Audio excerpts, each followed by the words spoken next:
दहेज का लालच। सविता के बेटे मनोज की नई नई शादी हुई।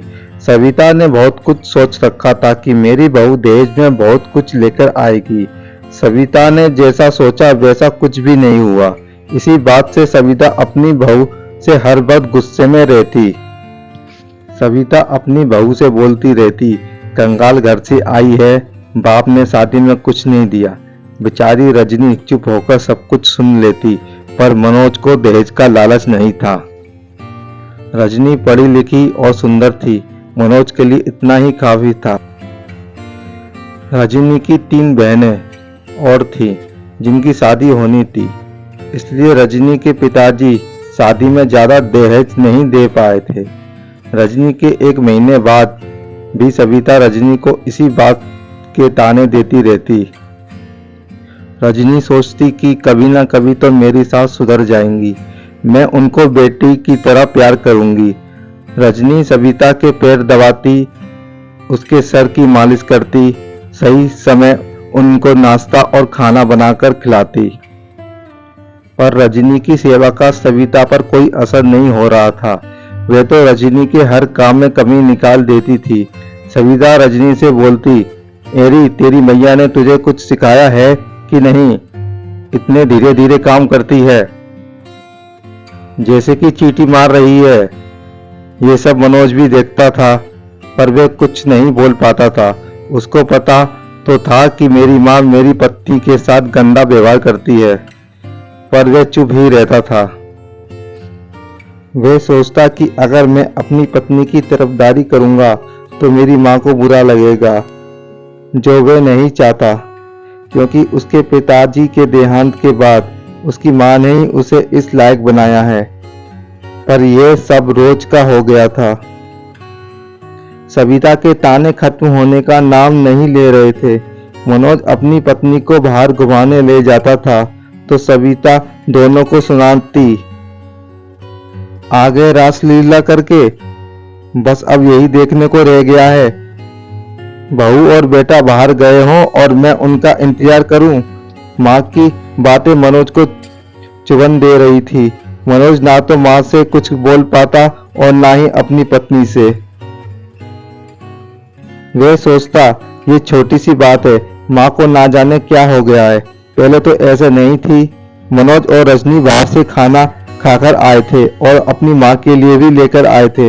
रजनी अपनी सास को खाना देते हुए बोली, लीजिए माँ जी, हम आपके लिए भी बाहर से खाना लेकर आए हैं। गुस्से में लाल पीली सविता ने खाने से मना कर दिया, हटा ले जाए खाने, मुझे नहीं खाना तुम्हारा लाया हुआ खाना। रजनी खाने को सविता के पास ही रख गई थी। उसने सोचा, माँ जी अभी गुस्से में हैं, जब उनका गुस्सा शांत हो जाएगा तब खाना लेंगी। सविता बिस्तर पर लेटी लेटी सोचने लगी, कल मुही के आने के बाद मेरा बेटा पूरी तरह बदल गया है। एक तो दहेज नहीं लेकर आई और मेरे बेटे को अपने कब्जे में कर लिया है। सुबह होने दे, कल मुही तेरा इंतजाम तो मैं करती हूँ। सविता सुबह जल्दी अंधेरे में उठकर रजनी और मनोज के कमरे के पास तेल डाल आई और सोचने लगी कि कमरे से बाहर आएगी तो तेल से फिसल जाएगी, हाथ पैर टूट जाएंगे, तब इसको पता चलेगा। सविता को अंधेरे में पता नहीं चला, कटोरी में छेद था, तेल पूरे रसोई घर से लेकर आंगन में भी गिर गया था। कुछ ही देर बाद सविता के चीखने की जोरदार आवाज सुनाई दी। मनोज और रजनी एकदम से उठकर आते हैं। रजनी भी फिसलने वाली होती है। मनोज रजनी को संभाल लेता है। वे दोनों देखते हैं कि माँ जमीन पर गिरी हुई है। मनोज और रजनी सविता को उठाते हैं, पर सविता अपने पैरों पर उठ नहीं पाती।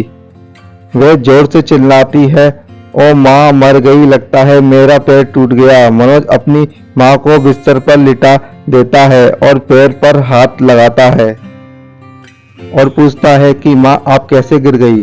सविता चुप पड़ जाती है, झूठ बोल देती है कि पैर के नीचे कुछ आ गया था। रजनी पैर की मालिश करती है तो सविता को रजनी पर गुस्सा आता है। मनोज बोलता है अपनी माँ से कि माँ इसमें रजनी की क्या गलती है, रजनी ने क्या किया है। सविता मनोज की बात सुनकर शांत हो गई। मनोज सविता को लेकर अस्पताल जाता है। डॉक्टर सविता के पैर को देखकर एक्सरे करवाते हैं। एक्सरे में उसके पैर की हड्डी 2 जगह से टूटी होती है।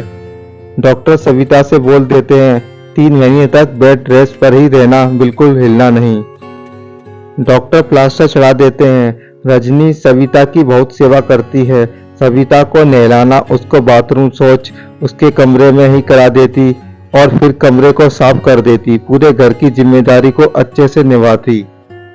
यह देखकर सविता अंदर ही अंदर सोचती है कि मैंने तो अपनी बहू के लिए तेल गिराया था और मैं ही फिसल गई। मैंने अपनी बहू के बारे में इतना गलत करने की सोचा। वे तो मुझे अपनी माँ की तरह प्यार करती है। मैं ही दहेज के पीछे अपनी बहू की सेवा और उसका दर्द नहीं समझ पाई। मैं तो उसको कितना कुछ सुनाती थी। सविता को अब अपनी गलतियों पर पछतावा हो रहा था। सविता रजनी से माफी मांगती है, बहू मुझे माफ कर दे। रजनी बोलती है, माँ जी आप मेरी माँ जैसी हैं। आप माफी मांगते हुए अच्छी नहीं लगती, आप आशीर्वाद देते हुए अच्छी लगती है। कहते हैं ना, हम किसी और के लिए गड्ढा खोदते हैं तो खुद ही गड्ढे में गिर जाते हैं। Thanks for watching. Please like and subscribe my video.